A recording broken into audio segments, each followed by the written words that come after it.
네, 안녕하세요 여러분. 화장품 경찰입니다. 이번에도 새로운 에피소드로 찾아뵙게 되는데요. 저번에 말씀드렸던 것 같이 이번에는 자외선 차단제에 대해서 좀 알아보도록 하겠습니다. 자, 자외선 차단제라는 것은 일단 햇빛에 자외선이 존재하는데 그것을 막아준다는 그런 화장품을 의미하죠. 선크림, 선블락, 뭐 그런 선스크린 혹은 뭐 선스틱 그런 게 자외선 차단제일 텐데 요즘 뭐 방송에 하도 많이 나오니까 많이들 사용하고들 계실 거예요. 뭐 자외선 차단제를 고를 때 뭐 SPF 지수, 뭐 PA 지수 뭐 이런 게 있는데 어떤 거를 골라야 할지, 또 몇 시간마다 덧발라줘야 할지, 뭐 PA 지수는 뭐 몇 플러스를 하는 게 좋을지, 뭐 SPF는 30이 좋을지, 50이 좋을지 많이들 물어보셔서 이번에는 자외선 차단제에 대해서 좀 알아보고 어떤 제품을 고르고 어떻게 사용해야 하는지 좀 먼저 알아보도록 하겠습니다. 자, 일단 자외선 차단제 성분에는 뭐 익히 유기자차, 뭐 물리자차 이렇게 무기자차, 유기자차 이렇게 알고 계실 거예요. 뭐 유기자차는 뭐 화학적 자외선 흡수제, 영어로는 chemical absorber라고 하고, 무기자차는 물리적으로 자외선을 반사시키는 물리적 자외선 반사제, physical reflector라고 하죠. 뭐 물리적 자외선 반사제 성분에는 뭐 티타늄 디옥사이드나 징크 옥사이드 같은 게 있겠네요. 그리고 유기자차에는 뭐 성분이 아주 많아가지고 무기자차에는 두 가지 성분이 주인 반면에 유기자차에는 성분이 되게 많아요. 그래서 뭐 유기자차라고 말해주지 않으면은 이게 무기인지 유기인지 잘 모르시는 분들 계시는데, 뭐 자외선 차단제라고 나왔는데 티타늄 디옥사이드나 뭐 징크 옥사이드가 안 들어있다 그러면은 걔는 순수 유기자차고, 다른 성분이랑 뭐 징크가 하나 들어있다, 징크 옥사이드 하나 들어있다, 혹은 티타늄 디옥사이드가 들어있다, 혹은 둘 다 들어있다 하면 무기자차 혹은 혼합자차라고 생각하시면 될 것 같아요. 자, 그런데 화학적 자외선 흡수제는 어떻게 자외선을 막아줄까요? 일단 이 제품 같은 경우에는 발라주면은 자외선이 피부를 통해 들어오려고 하면은 자기가 먼저 자외선을 먹어버리고 분해가 돼요. 그러면서 자외선을 막아주는 거예요. 막아주는 거죠. 그리고 무기자차 같은 경우는 이게 징크나 티타늄이라는 게 약간 좀 돌가루라고 생각하시면 되는데, 돌가루를 피부에 좀 펴바르면은 이게 보호막을 형성해서 자외선이 들어오지 못하고 반사가 되게 하는 거죠. 이게 빛을 반사를 시키니까 사람이 물체를 본다는 것은 반사되는 빛을 보는 거잖아요. 그래서 약간 좀 하얘지는, 흔히 말하는 백탁 현상이 일어나는 게 무기자차고요. 유기자차는 약간 좀 번들거리는 느낌은 올 수 있겠지만 백탁 현상은 없는 게 유기자차입니다. 차단 지수 가장 중요하죠. SPF 뭐 30, PA2 플러스 이런 게 있죠. 근데 어떤 거를 골라야 할지 되게 망설이실 거예요. 막 어디서는 SPF 50에 PA3 트리플 플러스로 사서 한번 바르고 말아라. 아니면 혹은 적은 차단 지수의 제품을 사는 게 좀 더 순하고 덧바르게 해도 편하다. 뭐 이런 여러 가지 말씀을 많이 들어보셨을 텐데, 오늘 한마디로 정해보자면은 조금 이따 결론을 내드릴 텐데, 일단 SPF 지수, PA 지수가 뭔지 좀 알아야 될 것 같아요. SPF라는 거는 무엇일까요? Sun Protection Factor라고 하죠. 자외선 차단 지수. 보통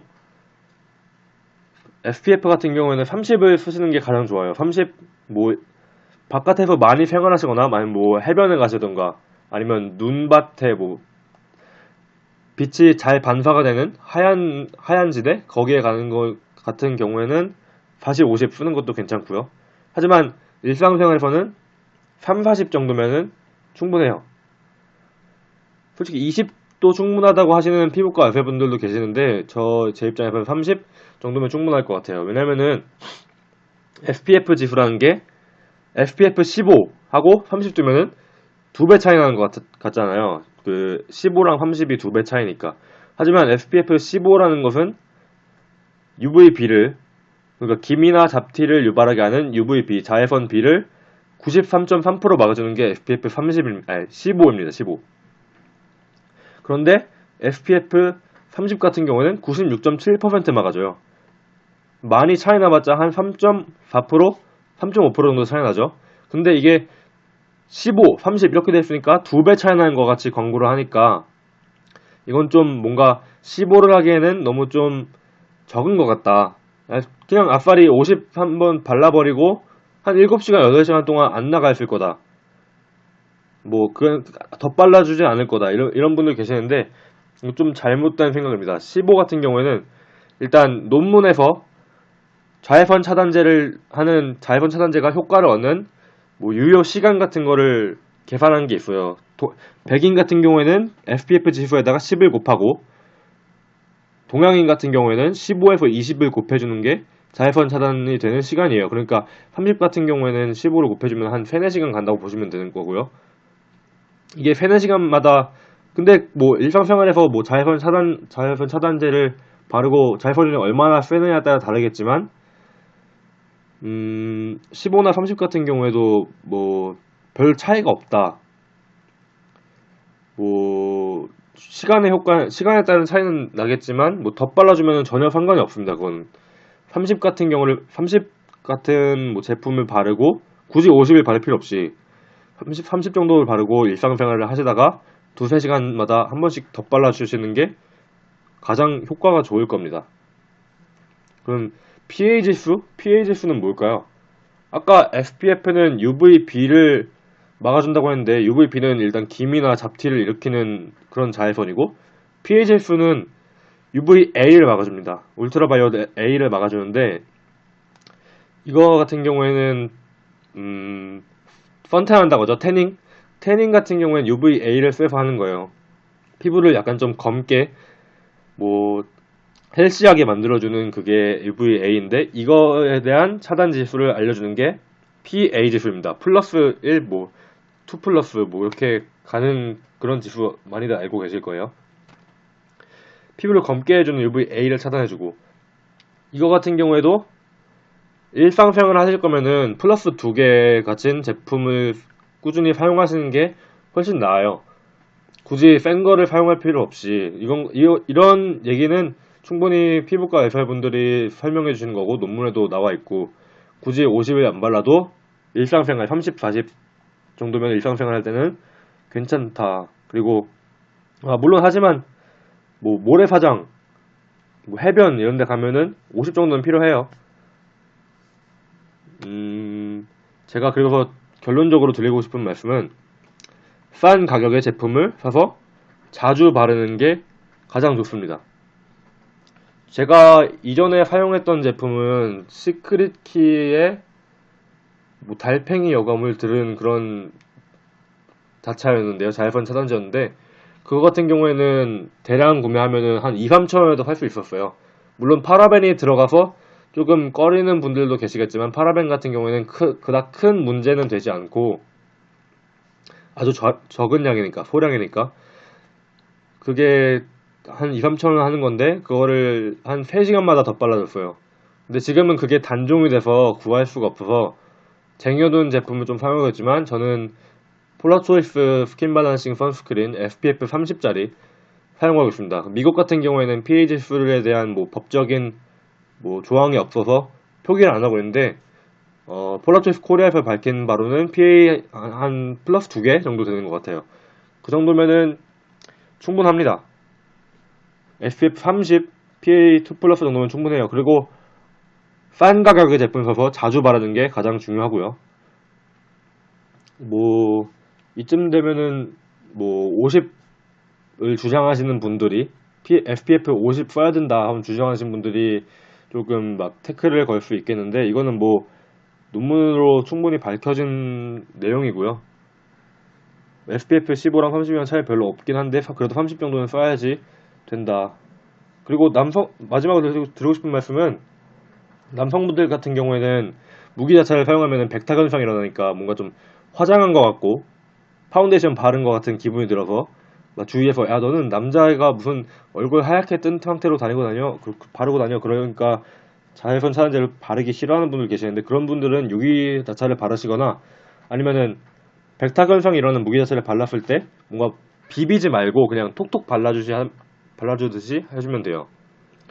비비니까 자꾸 이게 펴지고 그러면서 백탁 현상에 좀 더 부각되는 거거든요. 톡톡 바르듯이 뭐 여자분들 화장하듯이 발라주면은 괜찮고요. 그리고 또 덧발라야 되는데 뭔가 내가 너무 지성이라서 기름이 많아서 덧바르기 좀 이상하다, 화장이 밀린다 싶으신 분들은 오일 컨트롤 필름 있죠, 기름종이. 그걸로 손가락에 대고 톡톡톡 치면서 기름을 먹어준 다음에 그 뒤에 덧바르셔도 돼요. 물론 손은 깨끗하게 씻어야겠죠. 손은 깨끗하게 씻어야 된다는 말을 왜 드리냐면 뭔가 위생적이어야 된다는 얘기예요. 그래서 위생 관련해서 한 가지 더 드리고 싶은 말씀은, 선스틱 제품 많이 물어보셨어요, 남성분들이. 선스틱 어떻게 막 풀 바르듯이 발라주는 거 어떻냐. 그래서 제가 항상 드리는 말씀은, 선스틱 같은 제품은 일단 그 스틱 제형을 유지하기 위해서 뭔가 좀 화학적 첨가제가 들어가는데, 그거는 제쳐두더라도 일단 스틱 제품이 되게 비위생적이라고 할 수 있죠. 피부에 닿는데 그 피부에 닿는 부분을 계속 닦아내지 않고 계속 사용하니까 일단 튜브에 들은 제품보다는 약간 좀 비위생적이라고 할 수 있겠죠. 수분 크림 같은 경우에도 손가락 닿으면 안 되니까 스파츌러로 떠서 사용하는 마당에 딱풀 바르듯이 계속 바르다 보면 그 부분만 계속 세균이 번식하겠죠. 아무리 방부제가 들어있어도.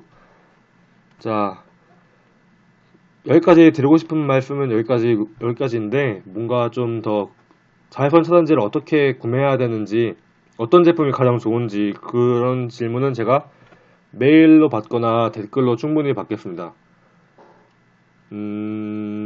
깨끗한 피부를 가지고 싶으시면은 매일 뭐 자외선 차단제를 열심히 발라야 하죠. 단 하루만 해도 잡티가 올라올 수 있기 때문에 매일매일 발라주는 게 가장 중요합니다.